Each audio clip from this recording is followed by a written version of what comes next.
Let's go. All right, good afternoon and welcome everyone to the 21st Central Texas African American Family Support Conference. Before we get started, I would like to take this opportunity to thank our Spanish interpreters, Bianca and Carmen, for being here today. And if you will, I'm just going to give them a moment to give us some instructions. Muy buenas tardes. Lo que quería decirles el día de hoy es que si alguno de ustedes en la audiencia está interesado en escuchar la conferencia en español, solamente tienen que ir a la esquina derecha de sus pantallas donde ven un globito, es pichar ahí y ahí ven que hay dos canales, uno en inglés y otro en español. Entonces, para escuchar en español, simplemente tienen que espichar el canal en español.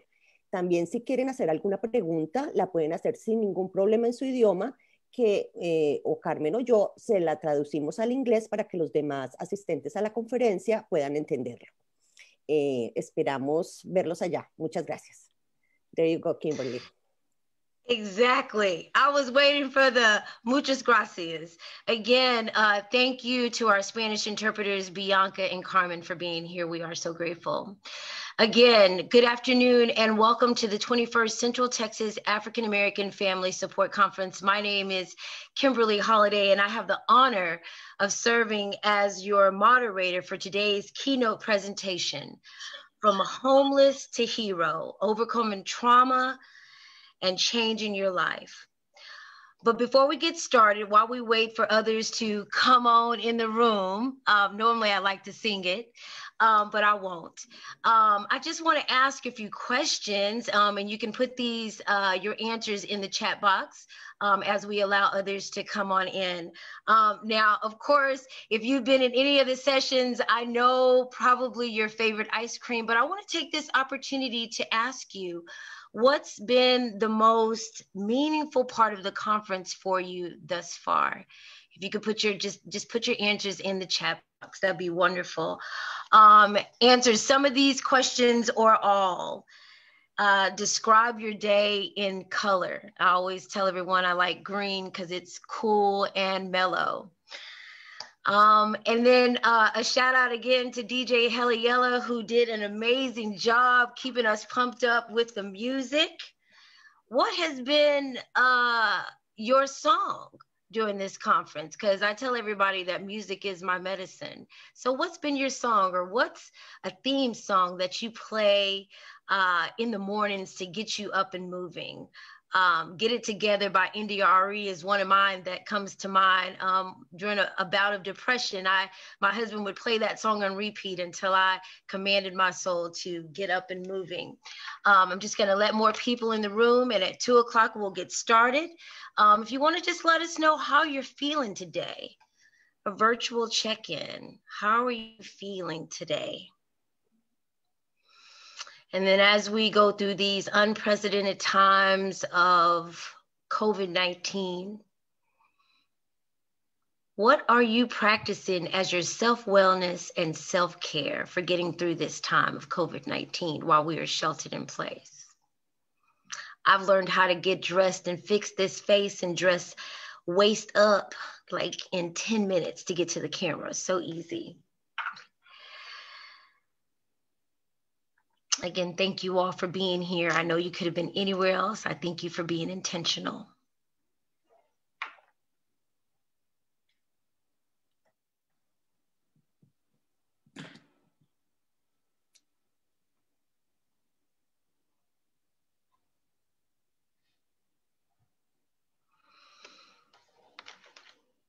Thank you for putting those answers in the chat box. We'll get started here in just a moment.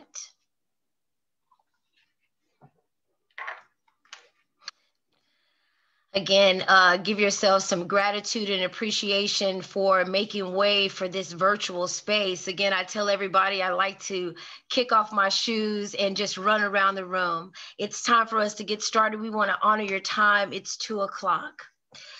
Before we get started, I want to give a shout out to our sponsor at this session, Methodist Healthcare Ministries. We are grateful for their support and make this event possible. Now, we have a few housekeeping items we must go over together.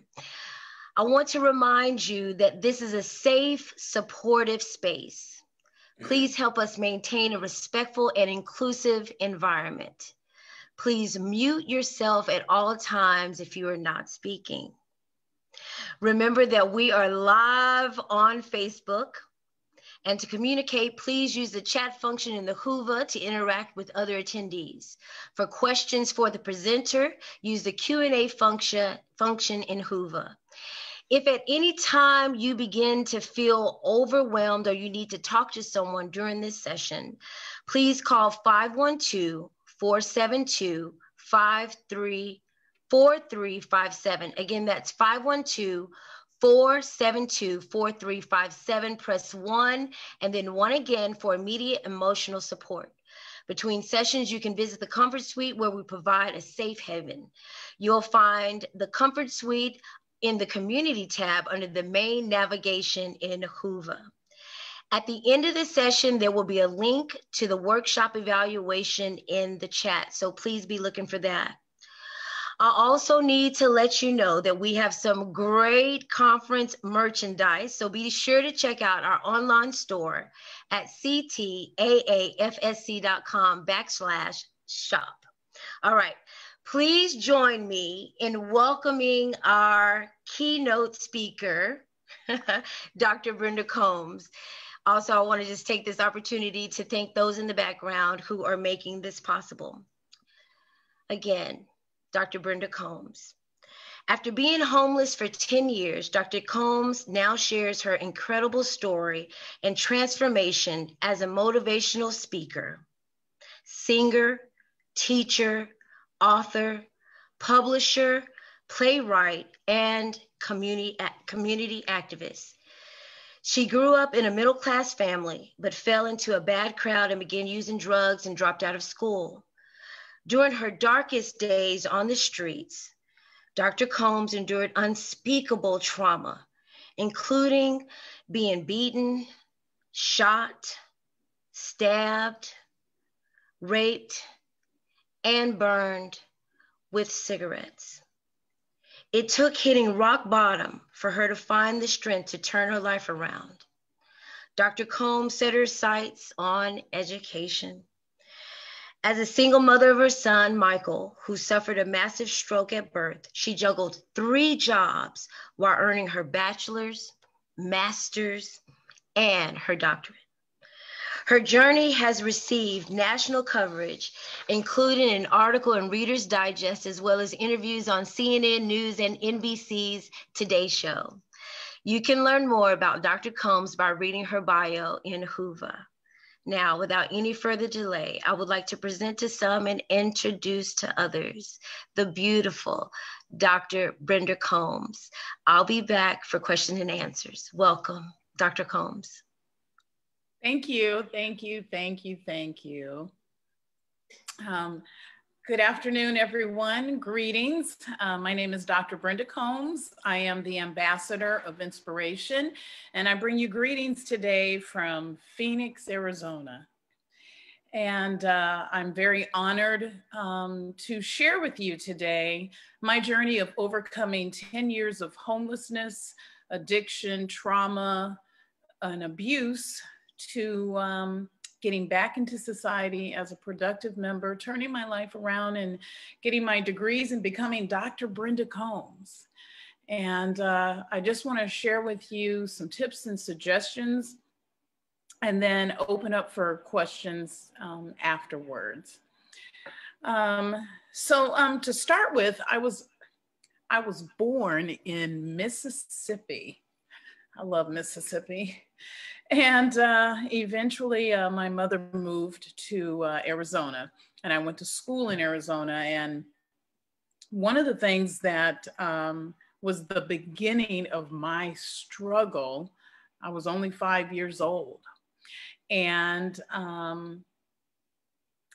at the age of 5, I had a traumatic experience happen, and I believe it changed my destiny. At the age of 5, I had an experience that caught me so off guard that it took away my self-confidence, my self-worth, and my self-esteem. And I'm sure many of you know, without feeling any confidence in yourself, without believing in yourself, without believing in yourself, it's virtually impossible to move forward and have a healthy life, believing that your dreams can come true, because you just don't have that belief. And what happened was, when I was 5 years old, I was transferred to a school out of my neighborhood.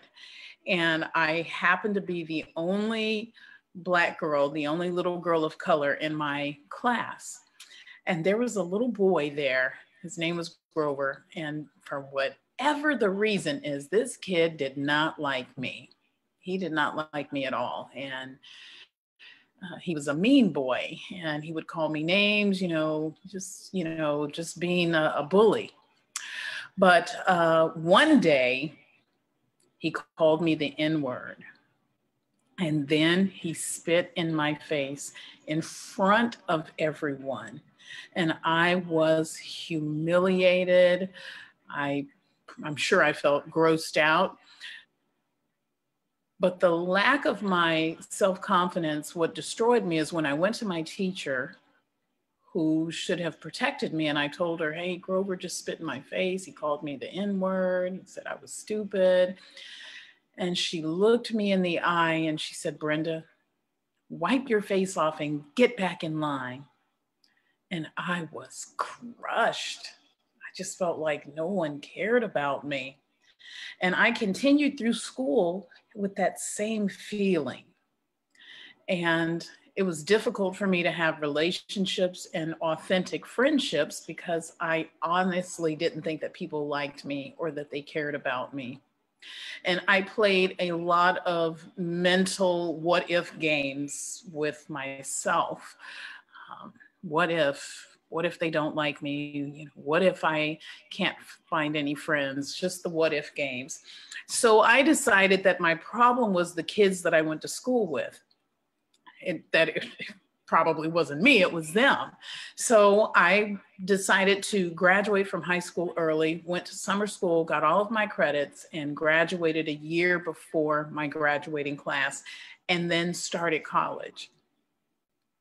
And I found out rather quickly that I didn't fit in with the college crowd either, because they were really way above my level.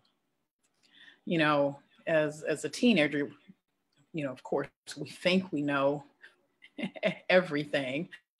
But it was a struggle because I was immature. I was a high school girl, really, in a young adult world. And I started to not make good choices, but I did meet a group of girls that accept everyone. And this was the party group. They accepted me with open arms and took me in. And this was a new experience for me because growing up with my parents really focused on getting a great education, speaking proper English, going to church on Sunday, participating in church activities and family time together. So my parents, they didn't smoke, they didn't drink, they didn't party, they didn't use bad language. They worked and they spent time with their family. And that's how I was raised. And they loved me and they gave me love and showed me love. But that experience at 5 just did something to me to where I didn't love myself. I received love from my parents, but I felt like they were supposed to love me, but I didn't love myself. And I wasn't good to myself. So getting involved with those girls, the party group, was natural. It was easy because I was so hungry, as many people, to fit in. And I really didn't understand a lot about life, love, or living. But I tried to find myself. And so hanging out with these girls going out and partying and, being a young adult, I learned the hard way that it is really difficult to go out and hang out every night and then get up and go to class the next morning. And I had a full ride scholarship to Northern Arizona University. And I eventually started, missing class and dropping out of class and dropping classes, and eventually lost my scholarship and dropped out of school. Dropped out of school probably before they kicked me out of school. And that was another level of my downfall, was dropping out of school, because I took away my chance of growth and development. I took away the chance for me to learn how to love myself, how to appreciate who I was. I still didn't have a hope for a future. And I was still playing these mental games of what if, and not being positive. And so eventually, after dropping out of school, and keep in mind, those girls, they didn't drop out of school. Every last one of those girls graduated from college, and I dropped out. And so yet again, it was almost like another dagger. I felt bad yet again that here I am, not successful at something else. I can't have friends. I can't graduate from school. And so eventually I just got a job and just started working. I worked at the bank, and I got a car and an apartment, but I was still partying. And that partying eventually led me to people who were doing drugs. And doing drugs was the next thing on my agenda. And I opened myself up to hang out with these people and to start doing drugs. And it didn't take long, not long at all, for me to become addicted, not only to the drugs, but to the lifestyle. And it was because I was surrounded by people like myself, people who were hurting, people who were lost, who were confused, who didn't believe in themselves, who didn't love themselves, who some didn't have an education, some did, but many of them were struggling to find themselves. They didn't know who they were, and certainly weren't contributing in any type of positive way to society. And I just found myself just going from group to group, from person to person, from this hangout to that hangout, from this club to this bar, to, this set of friends to this group of friends, just trying to find a way to fit in. And eventually I hooked up with some people who were doing cocaine. And next thing I know, I'm doing cocaine almost every day. And then crack comes on the scene, and my life takes yet another level, but a step down, another step down. And I'm gonna say, from the very first moment I ever tried crack cocaine, I was a full-fledged addict, just an addicted person. I didn't necessarily understand addiction as a disease, but I was definitely an addict from the very first time I tried it. And it consumed every moment of my life. I put myself in dangerous situations and made, bad choices.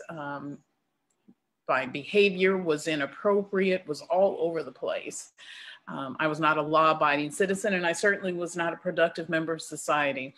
And my self-esteem, yet again, took, you didn't think it could get any lower. It took another nosedive, because I went from at least being a productive, active member of society when I was working at the bank, to now I'm a drug addict and I can barely get myself to work, because I spend most of my time either at the drug house or at someone's party house using drugs. And it became a vicious cycle. And, you know, I may be repeating information that you've heard again and again, but for me, it literally was a vicious cycle. I had no idea at that moment that I was a drug addict. In my mind, in my sick mind, in my uneducated, unhealthy mind, I was just hanging out. I was just getting high. I was just trying to make friends. I wasn't doing anything wrong in my mind. At the same time, though, I was not happy. I was not at peace. I wasn't doing anything positive. And there was a big portion of time where I didn't feel safe. I didn't feel comfortable. I didn't feel comfortable in my own skin. I didn't feel comfortable in the environment or the house or the place that I was at, the hotel room, the club, the dope house, wherever. I didn't feel safe and I didn't feel comfortable or confident. But because I was addicted, I couldn't stop myself. The urges and the compulsion was stronger than any desire that I had to not be an addict.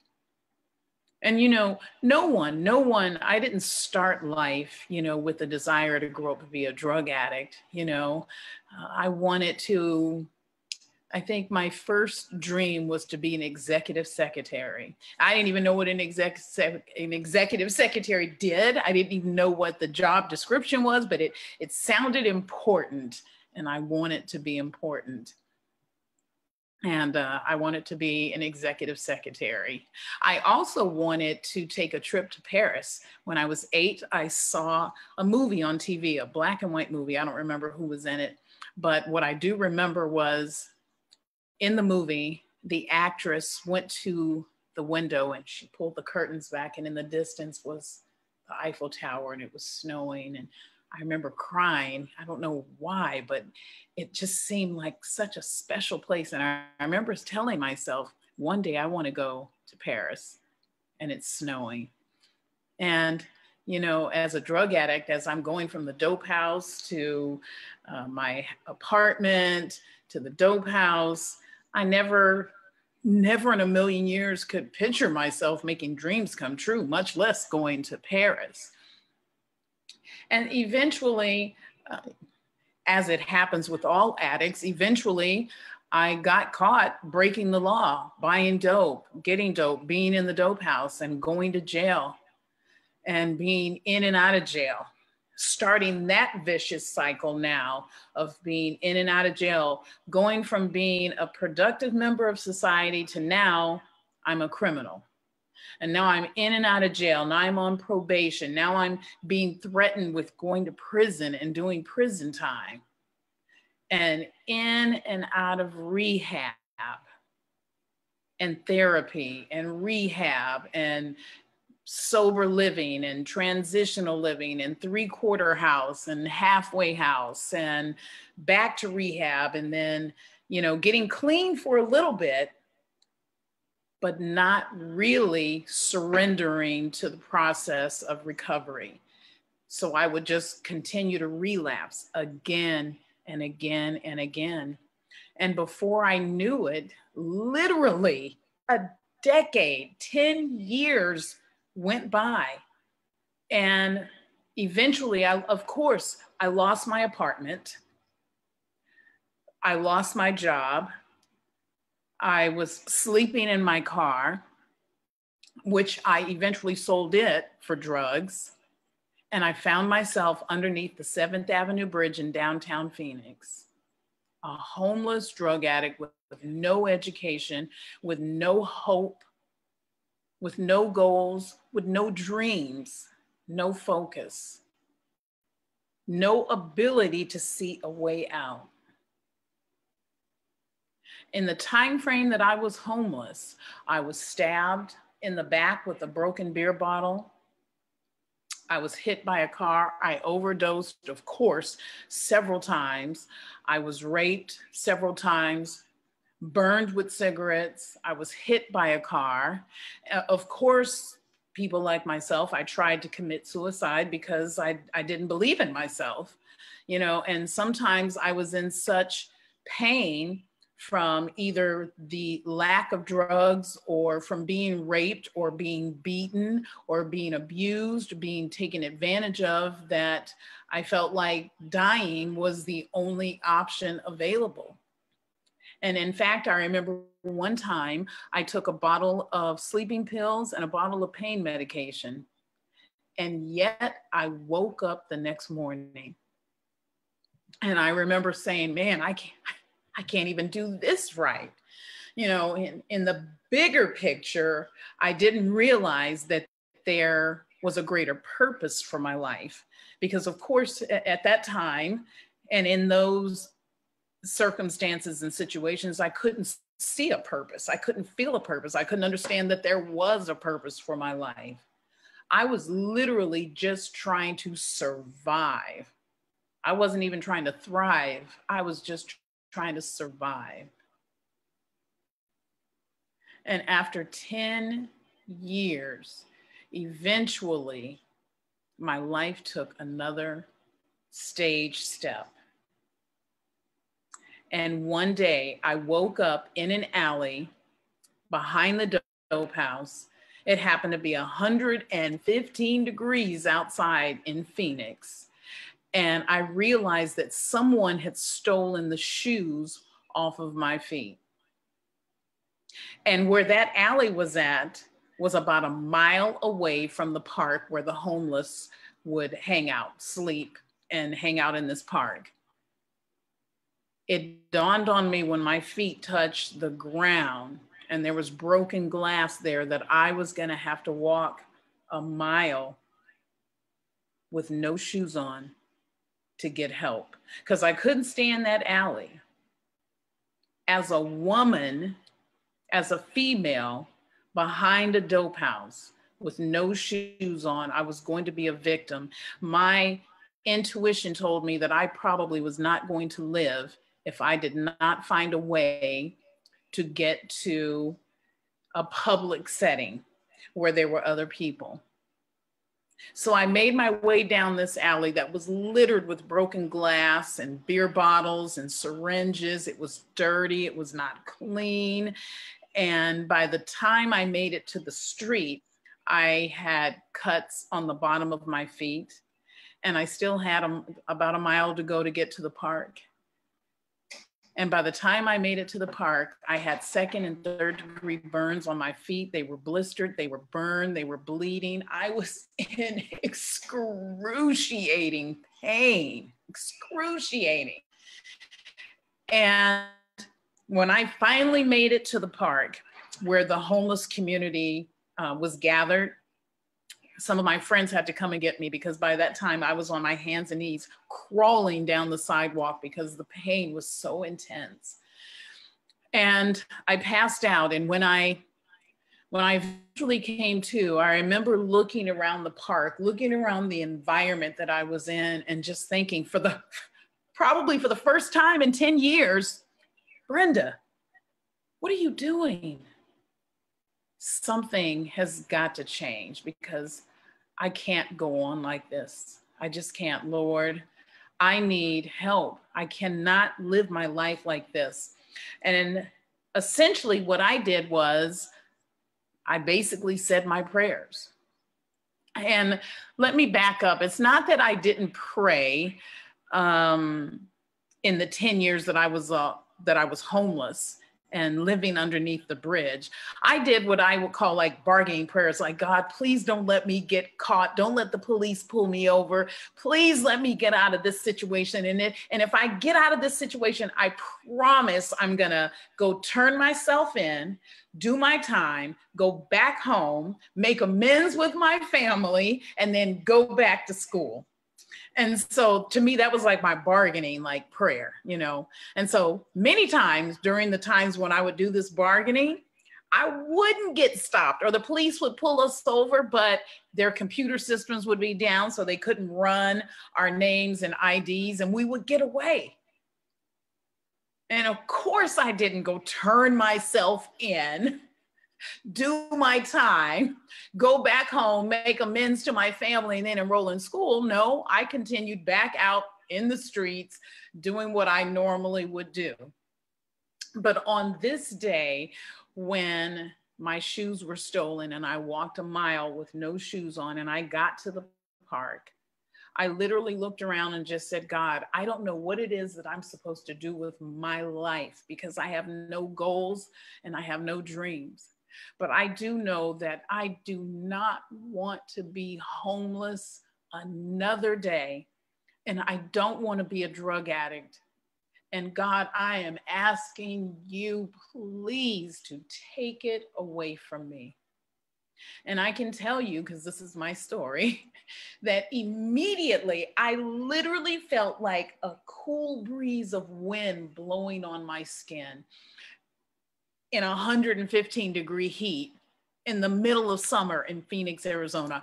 I felt a cool breeze blowing on my skin. And it was like something was telling me, it was like the voice of God saying, I hear you, Brenda. I got you. You won't be homeless. You won't be homeless anymore. You're not going to be a drug addict. It was like I could hear it. And I jumped up and kind of told the people around me, the other homeless people around me, I was like, you know what, guys, I'm going to go turn myself in. And of course, no one believed me because I can't even count how many times I made that same statement. It was just like crying wolf. I'm going to go turn myself in because things didn't work out. I'm going to go turn myself in. And I never turned myself in. But on this day, when my shoes were stolen and I walked a mile in 115-degree heat, I went and I turned myself in. And I had it all planned out in my head. Okay, well, I've taken a huge step. I turned myself in. So now, of course, I'm going to go do my time. But when I finish my time, I'll get out and I'll go back home. I will make amends with my family this time. And then I'll get back in school and you know, my life will be perfect. So I turned myself in, y'all, and it did not go as planned. My PO, when I turned myself in, she looked me in the eye and she said, Brenda Combs, I don't know what it is about you, but there's something different about you. And I am not going to sign the warrant that I have for your arrest.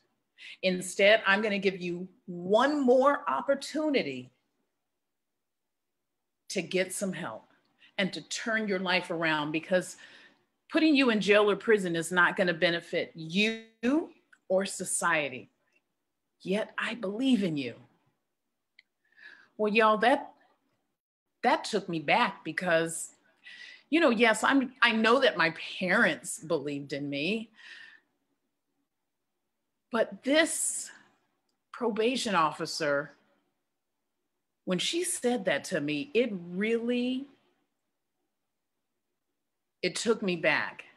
I can tell you that at first I did not believe her, because why would she believe in me? I'm a homeless drug addict who had absconded, who had broken the law, which is the reason I was on probation to begin with.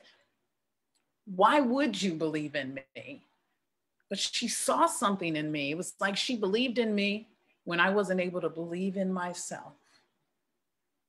This is the part where community comes in. This is the part where we come in as a community.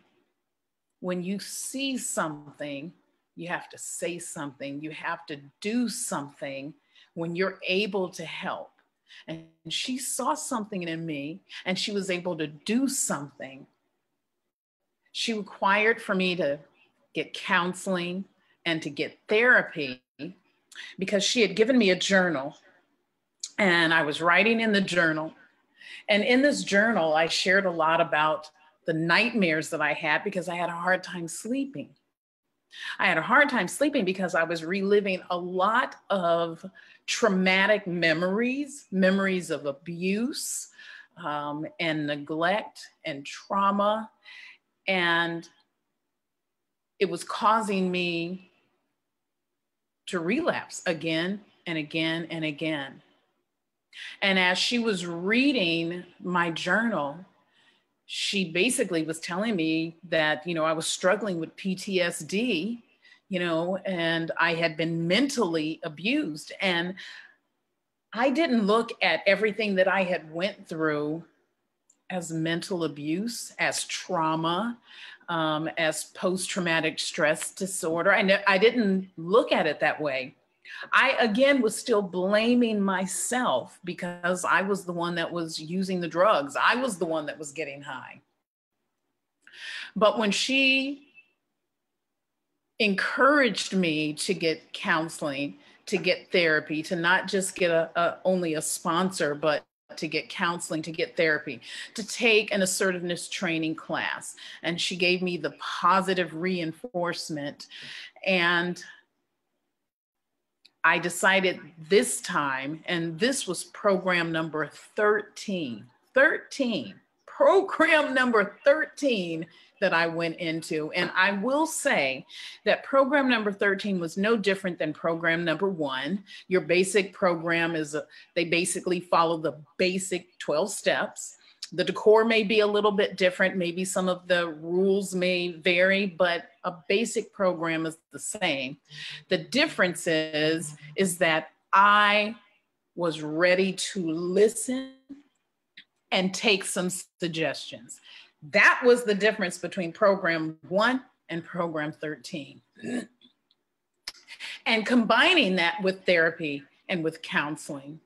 And I went through this program and it changed my life because I was able to finally look myself in the mirror and start believing in myself.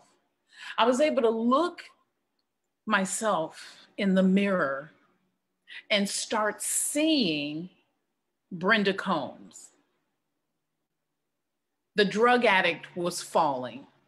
The homelessness was falling.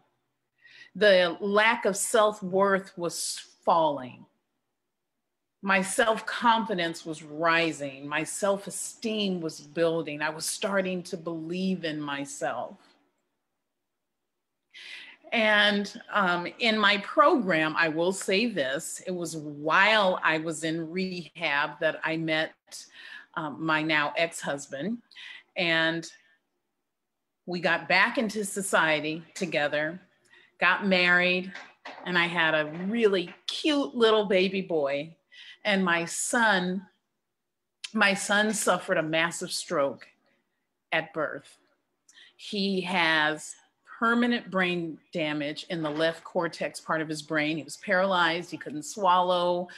The doctors didn't give us a lot of hope for his future.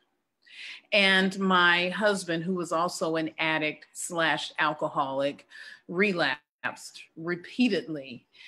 And so now here I am, Brenda Combs, no education, feeling a little bit confident about myself with a baby that has disabilities.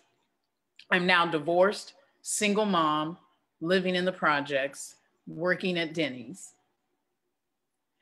And I'm starting to feel overwhelmed, as a lot of single moms do, as a lot of parents do, just being a parent. And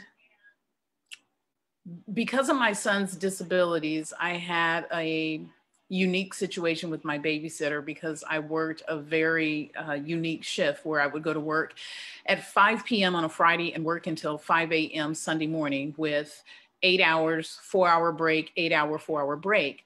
And so my son was on Nutramidine, which is a very expensive formula. And I didn't have any money to buy diapers and formula. So I needed to work at Denny's, and I was taking him to the babysitter, and the babysitter canceled. And I had no money. So I took my son with me to Denny's, and I put him in his car seat up on the non-smoking counter because he had asthma, and, you know, I'm trying to be a good mom. And I'm working to make this money. And it was around 1 or 2 o'clock in the morning, and I'm looking at my son sitting up on the counter at Denny's. And it just hit me like a ton of bricks that I was still not feeling complete because I didn't have an education. There was nothing wrong with working at Denny's. I was making an honest living. I was a productive member in society, but I was still lacking something on the inside. And I could feel the little bit of confidence that I had starting to go down. And it dawned on me it was because I dropped out of school. I didn't have an education. I wasn't giving myself any more choices and options. I was just working and paying bills and working and paying bills. And of course, as many parents, I want my son to have better than what I was currently offering him. So that Monday I went and enrolled in school, and I did everything on the fast track. I completed my undergrad while working 2 and 3 jobs in human services. I then enrolled at the University of Phoenix in their online program. And then I enrolled at Grand Canyon University for a master's degree in special education. And it was a 3-year program, and they allowed me to triple up on my classes. And I completed that program. I started that program on January 5th and completed my master's on December 24th of the same year. And that got the attention of the White House. And at my graduation, at my master's graduation, I was honored by former First Lady Laura Bush, and I was named Distinguished Teacher of the Year. And about a week later, I appeared on CNN, and I was given a full ride scholarship to Grand Canyon University, and I was the first enrollee in their first doctoral program. And I was in the first graduating class of doctoral students at Grand Canyon University 3 years later, publishing my dissertation on the success factors and strategies that enabled women to overcome homelessness. And during the middle of my doctoral program, I got an email from a man who had been homeless for 20 years, who actually had been underneath the 7th Avenue Bridge. I met him underneath the 7th Avenue Bridge. And he sent me an email saying that I had encouraged him just by sharing my story, by me going back to school and getting my degree and sharing my story.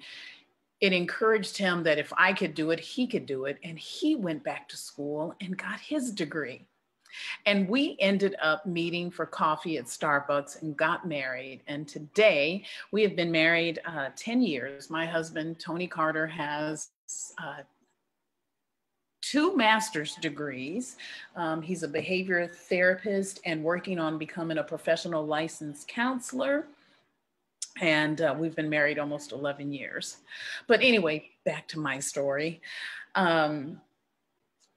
So after completing my doctorate, I started a publishing company because I often in class, I became a professor at Grand Canyon University and shared not only my story with my students, but I also taught in the College of Education and Special Education, and sharing my story with my students to let them know that absolutely nothing is impossible, because I firmly believe we already have gifts and talents that we're born with, but sometimes we need help. We need therapy, we need counseling, we need mentors, we need life coaches, we need teachers. We need to attend conferences. We need webinars, seminars, workshops, because there's so much out there that we don't know. And there's so much out there that we can give and contribute to if we only knew, if we only had the information, if we only had the content.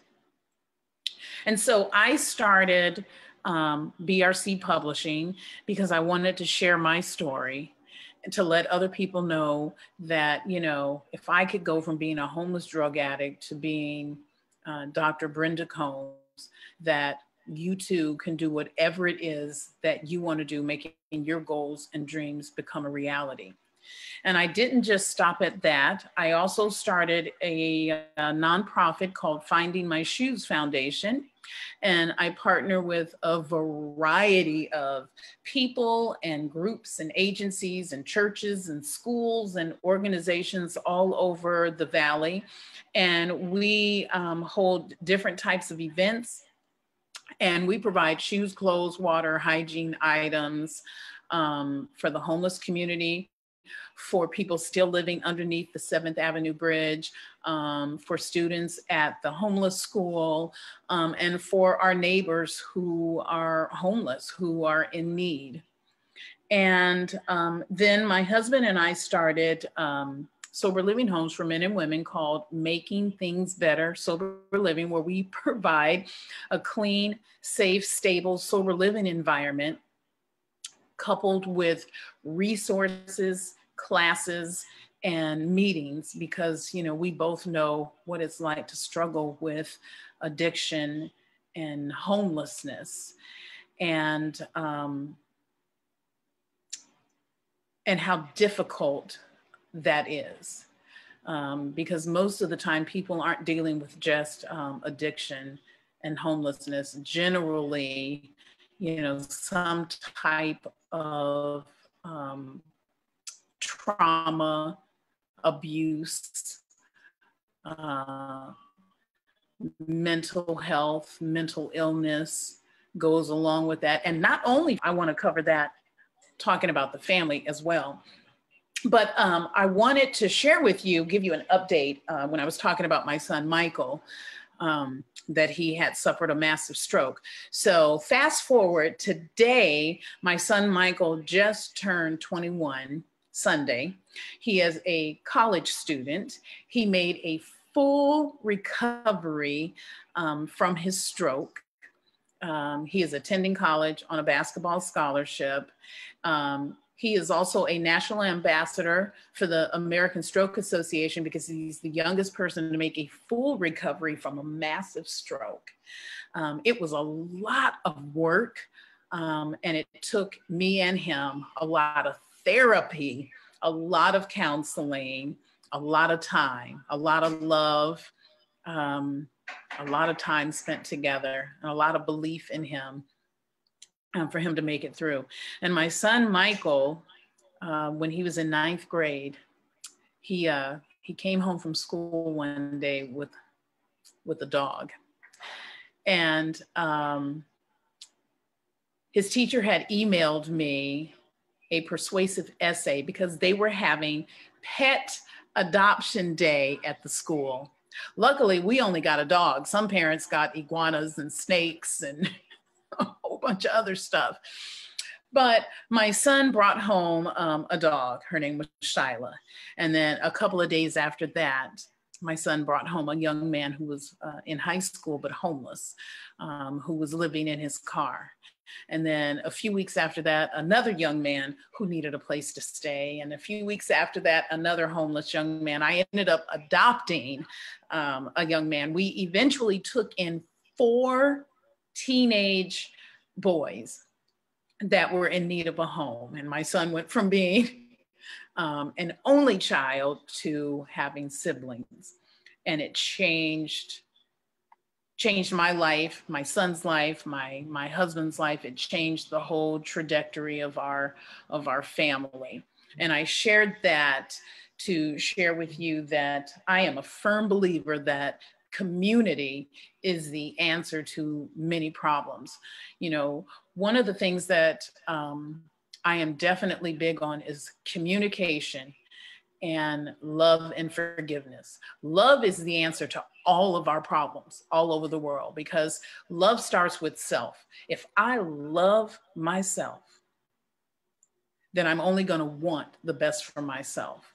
And I believe that I have to love myself to really thoroughly love others and want what's best for them. Now, if I combine that love with compassion and forgiveness, because we know that everybody makes mistakes, nobody is perfect, then we, as a community, if we practice love, compassion, and forgiveness, then we already have what it takes to make the world a better place. It's not about making people believe what you believe or seeing things your way. It's about communication, love, compassion, and forgiveness. I want to share with y'all an affirmation that I wrote when I first got back into society. And I felt like I had I think they call it a scarlet letter. I felt like I had a neon sign on my head that I was struggling because I didn't feel mentally strong. I didn't feel emotionally strong. I didn't feel spiritually strong. And I certainly wasn't financially strong.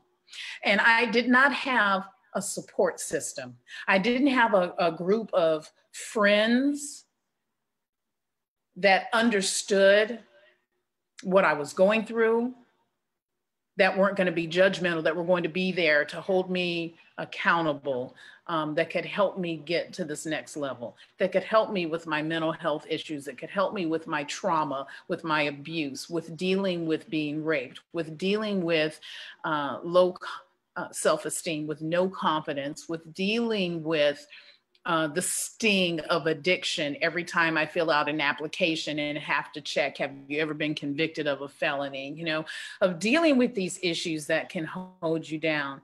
So I wrote this positive affirmation to encourage myself because I didn't have someone to encourage me. And I want to share this affirmation with you. And if anyone wants a copy of it, I can certainly upload it and send it out.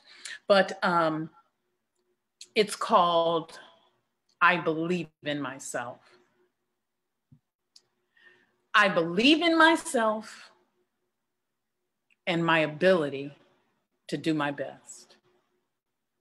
I am intelligent and I am capable of achieving greatness. I can learn, I will learn, I must learn. Today I will think, I will listen, and I will reason.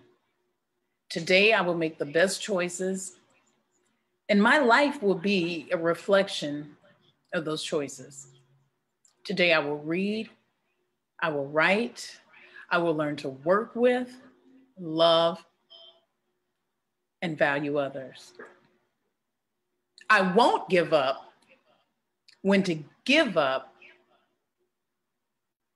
would be easier. And it's easier to give up, but I won't because I love myself and I value life.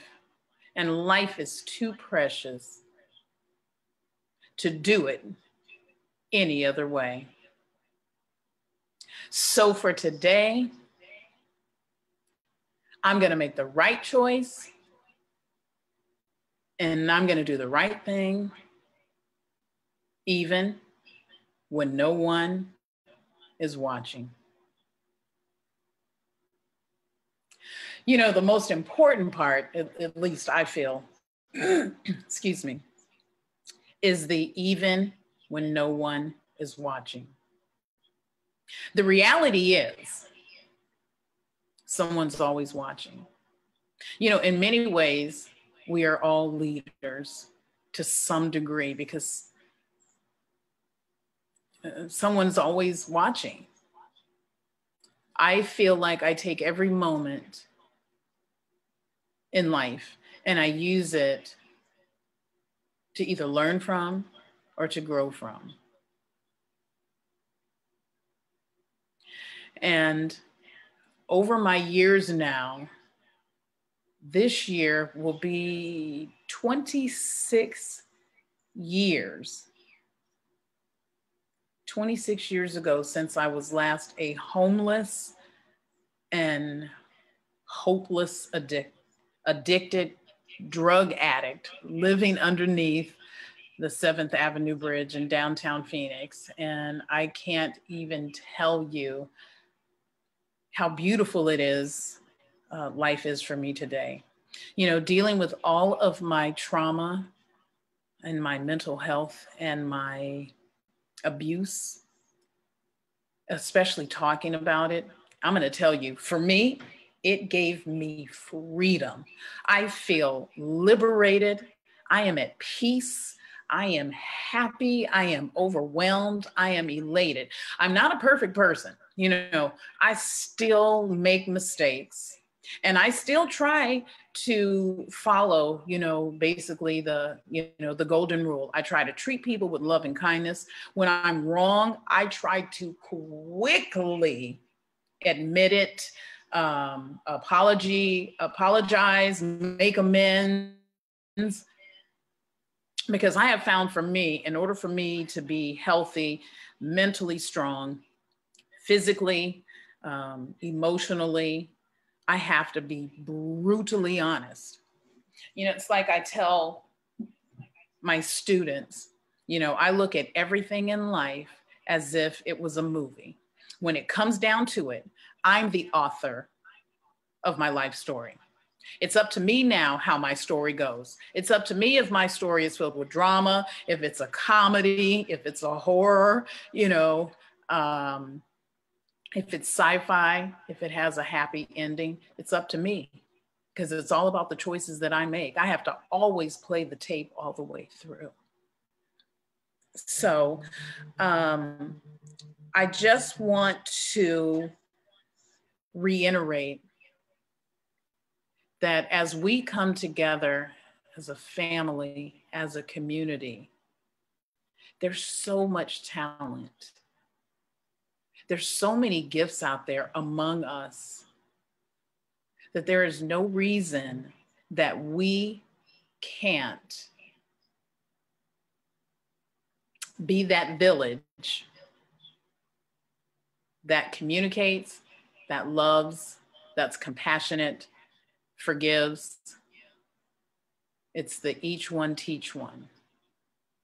We have what it takes in order to help make our community and our world a better place. I'm not perfect at all. I hope that by sharing my story of overcoming all of my issues has been beneficial to let you know that, the odds were against me. The odds were against me to overcome addiction. That in itself is so difficult. We know that people don't make it, or they spend a lifetime trying to overcome, addiction. Many people will spend their entire life either dealing with their mental health issues or not dealing with their mental health issues and not living life on life terms. We also know that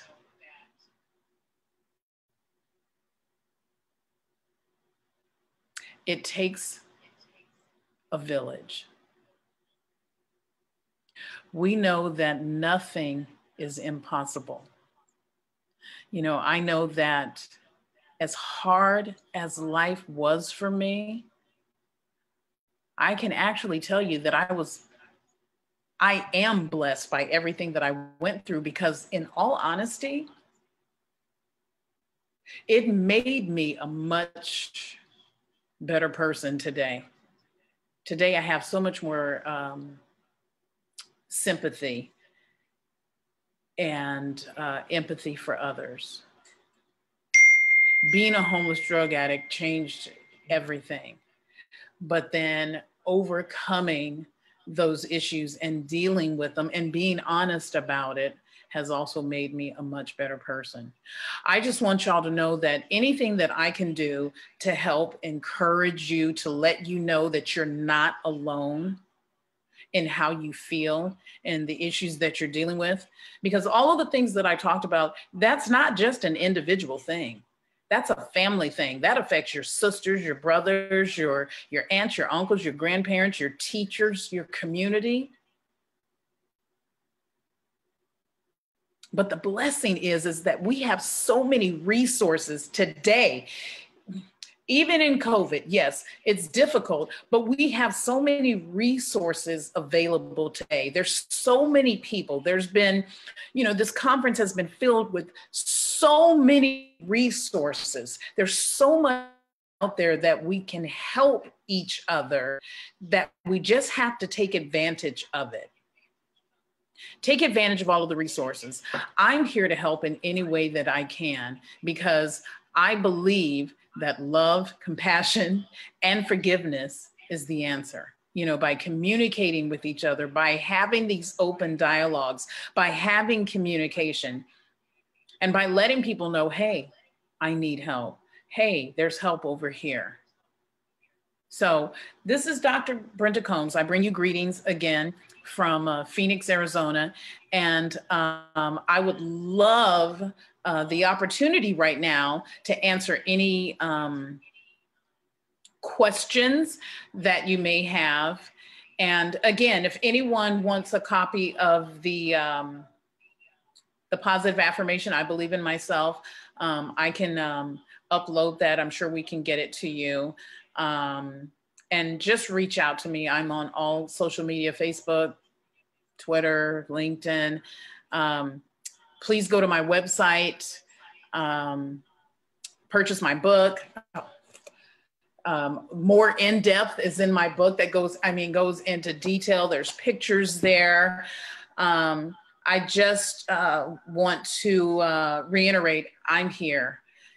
Just reach out to me. I'm always available to help. You know, I love y'all. We are all family because we are all on the same page. We all need help. And then when we don't need help and we have the ability to give it, I have the ability to give it right now. And I want to be able to give of my time and of my service. So do we have any questions out there? Wow. First of all, I want to take this opportunity to just thank you for sharing yourself, Dr. Brenda Combs, so real and authentic. I was so focused and, you know, we were watching for questions, and this is probably the first time we didn't have any questions because everyone is simply glued to every word you had to say. So the questions are beginning to come in now. We have someone that has their hand up, Willie, as that person prepares. I actually have a question on my end. Someone texts me a question, and you know what? Every single time, I always forget this. The question is, how's the relationship with my family? So I'll answer that question. So today, I have a great rapport with my family. Of course, being homeless for 10 years was devastating, probably more so on my mother than it was probably on anyone else. However, I was probably 8 years clean when my mom finally gave me the key to her house again. So I've established a great rapport with my mom. My father passed away a year ago, may he rest in peace. But the blessing is that my father was able to see me not only live out my dream, but, you know, become Dr. Brenda Combs. And he was very proud of the woman that I am today. And I'm still living my dream. So I know that he's up there watching. So the relationship with my family was repaired. They didn't give up on me. It was difficult. The hardest part for my mother was dealing with the fact that I suffered from PTSD and that I got counseling for mental health issues. But I needed all of that. It was the biggest part of my healing because a lot of my downfall was my self-sabotage and self, you know, negative talk. So hopefully I answered that question. Wow, thank you for that. So it looks like we have Papa Willie who has his hand up. I want to remind you again that you may raise your virtual hand if you would like to speak and ask your questions or put them in the Q&A. Papa Willie, if you'll go ahead. If not, I definitely got some questions. Go ahead, Willie Williams. Yeah, I want to know more about your singing and how you use singing as your self-care medicine. We're waiting for Willie Williams. I also have another hand that has come up from Mr. and Mrs. Brown. I can't really see that. Well, while their hands are held up, I got a little song. How about that? All right. Okay. This is called It's up to you. So it's just a little theme that I used to sing to my students. It's up to you. You can make your dreams come true. If you believe, then you can achieve all of your dreams. If you can see it, then you can do it. If you believe it, you can achieve it. It's up to you. You can make your dreams come true. And you can, because it is up to you. That is so beautiful. All right. I'm waiting for Ayani Brown and Willie Williams. I can see them here, but I need them to unmute. And in the meantime, I see Willie. Oh, here we go. Thank you. Oh, how beautiful you are. Thank you so much for being here, Ayani. If you can unmute yourself, we'd love to have your question. Go ahead. Yes, ma'am. I just did. Hi, ladies. How are y'all? So I'm just sitting here listening. I really did not expect for everything to be so raw and open, and I actually appreciate it because I am a student that learns like that. I'm here. I'm a senior at Houston-Tillotson University in Austin, Texas, and I was just really interested to know because I took an addictions course, and we learned all of the technicalities of how things that people can be addicted to and whatnot and how it starts. And I just wanted to know that when you were first introduced to crack or cocaine, you didn't have any nervous feels or second thoughts. I know you said that you weren't really aware of actual drug addictions and how they affect you, but you didn't have was it more so a peer pressure thing, or was it more an internal feel I'm already down in the dumps, it can't get any worse, where was your mindset when it came to you about to try it? I'm just really curious. Right. That's a great question. For me personally, because I had such low self-esteem, it was two guys that actually offered me the crack. So for me, yes, I had fear because in the back of my head, gosh, you hear these stories, first time they ever did it, they died. And so I had the fear, but the fear of not being accepted and not being liked was greater than the fear of dying, that I was willing to take that chance. I was scared, yes. But again, my fear of not being accepted or them telling me to leave was greater. So I was willing to take that chance. And that was every time I ever, until I was a full-fledged addict, which really within a 24-hour period of time, I became a drug addict. I mean, overnight. Yes, I used to smoke weed back in the day. I would, I've tried some pills here and there. Even when I snorted cocaine, that was more it would be for a party, and then we wouldn't do it for, weeks or months. But with crack, within 24 hours, I couldn't stop. But I was scared in the back of my head, but I wouldn't stop because I didn't want them not to like me. And they were showing me attention, and I thrived I just wanted to fit in. Thank you, Ayani, for your question. And thank you, Dr. Combs, for your raw transparency. We have some questions. They're beginning to flow in. One of the first questions is, how can we support hope in communities where discouragement and hopelessness permeate? Now, that's a good question. I can tell you this is my opinion. There are many people like myself who can speak to those people, because 10 years, that's a long time. That's a long time to be a homeless drug addict.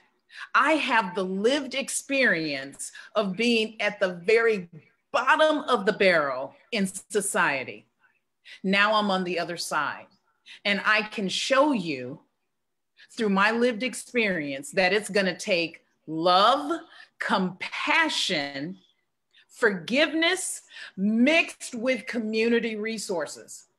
The biggest issue that we're going to have, the biggest hurdle is going to judgment.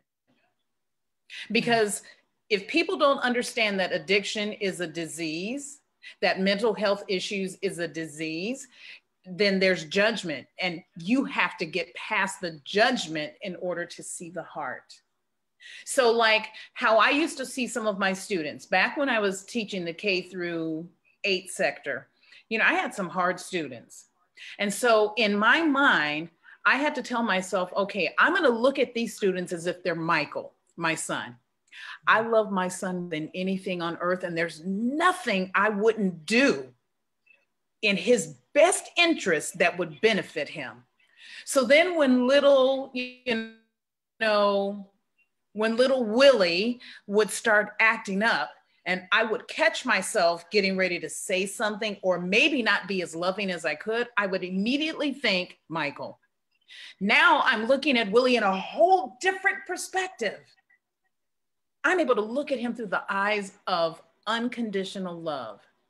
And I personally know this to be true, that I was a much better teacher to little Willie when I looked at him through the eyes of conditional love.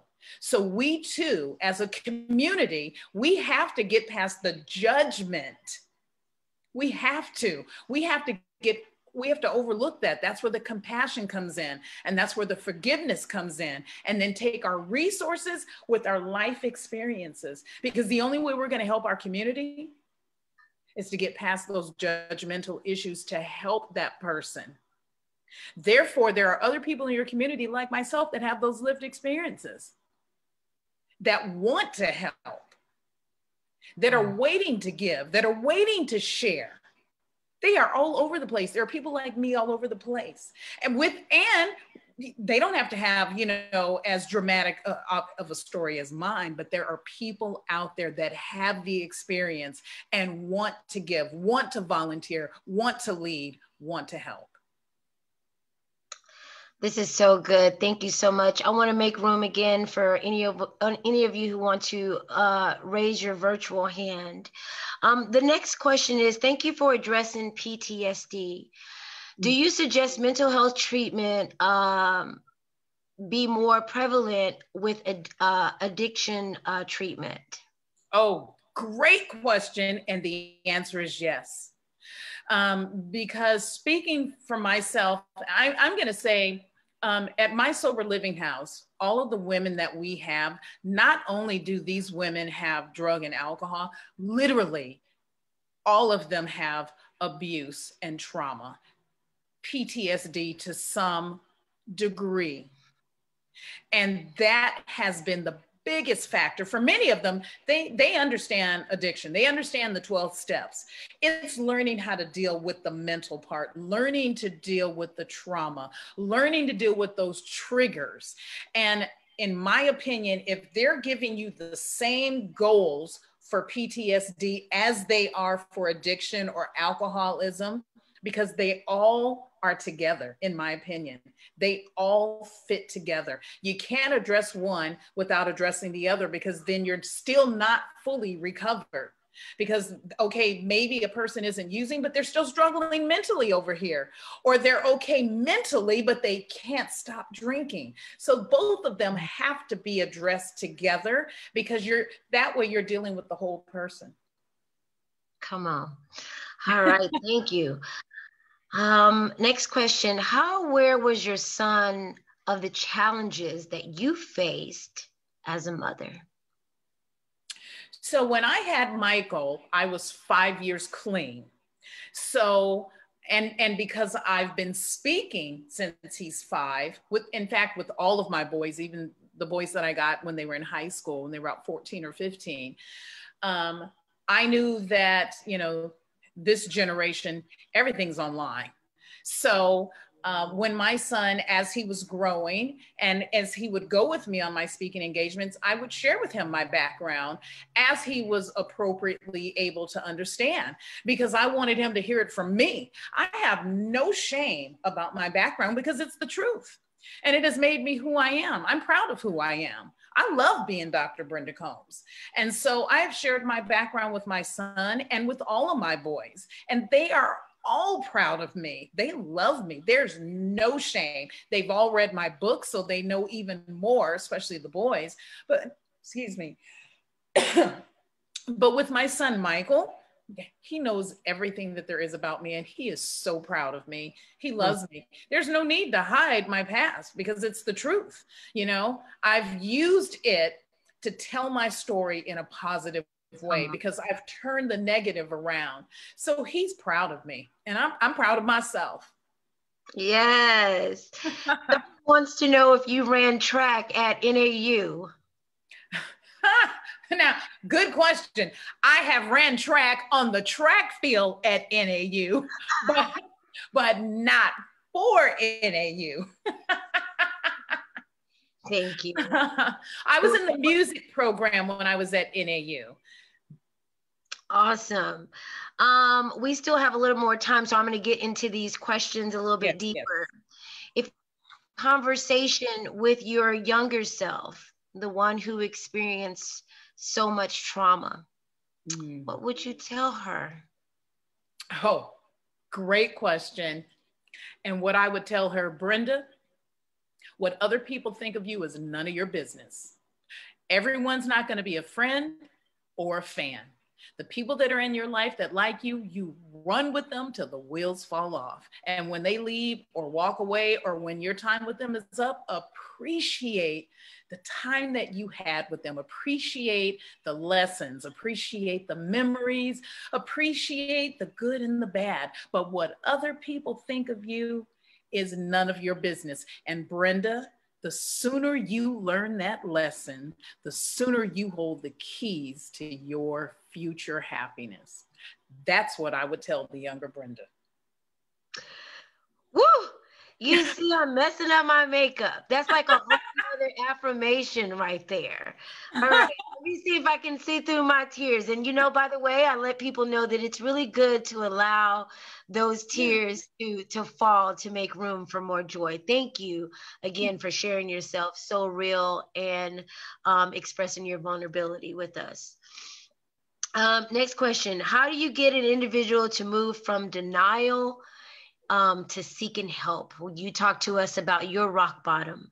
And so this question is, how do you get them to make that shift? So what my parents did with me and what I eventually did with my now ex-husband was I was truthful. My parents at first, like many people, were enablers, like a lot of people are. They gave me money. They let me come home. They fed me. They paid my bills. They would speak up for me, even though they knew I was in the wrong. And eventually, when it finally dawned on them, hey, our daughter's a drug addict and we're not helping her. When the same thing happened with me years later with my ex-husband, what I had to do was get honest with love. And now here's the hard part. You have to let go and let that person live their life. That's the hard part. You literally have to let go, because the longer you hold on and enable, the longer it's going to take for them to get to wherever their bottom is. So the best thing that you can do is love and let go. With my parents, their bottom line was, hey, we love you, but as long as you're doing drugs, you cannot come to the house. We're not giving you any money. We're not giving you any food. You can't take a shower. No, you can't do your laundry. You know, no, I don't care how many times you call here crying hysterically, making up lies, even if someone's after you, if you're in jail, if you're in the hospital. No, unless you're in treatment, the bottom line is no. Now, for me, I didn't have an attitude with my parents, because actually that was the best thing they could do, because I was already embarrassed personally having to call them anyway. So by them saying no, just eliminate it. Okay, I just got to get a different hustle. But with my ex-husband, it was like, hey, he's drinking, he's gambling. Now he's got, erratic behavior. Is this how I want to raise my son? I know from being an addict that confrontation is not going to end well. So what I can do is to tell him, hey, these are the choices. You can go to rehab or I'll move, because I had the ability to do so. Because I can't agree with this behavior, but I can't make a person change. I'm only in charge of myself, and I can't enable. And that's the hard part, is letting go, because you really have to allow a person to get to where they're ready to change. And only an individual can do that. Enabling only makes the time longer, only makes it more difficult. So is it easy? No, because saying no and letting go are two of the hardest things, because we love. Wow. Thank you so much. I want to honor our time. Of course, we sat glued to the screen listening to you. And then when you were done, all these questions and raised hands start going up. We are out of time. I want to take this opportunity once again, Dr. Brenda Combs, to thank you for so authentically sharing yourself with us today. We are so honored. Thank you so much. My pleasure. Do something and take care of yourself today. Yes. In the background, I want to thank all those who took care of our tech support, and also to our Spanish interpreters, Carmen and Bianca. We are so grateful. Thank you again for being here for day 3 of the Central Texas African American Family Support Conference. My name is Kimberly Holiday, and it has been my pleasure to serve you. Enjoy the rest of your day.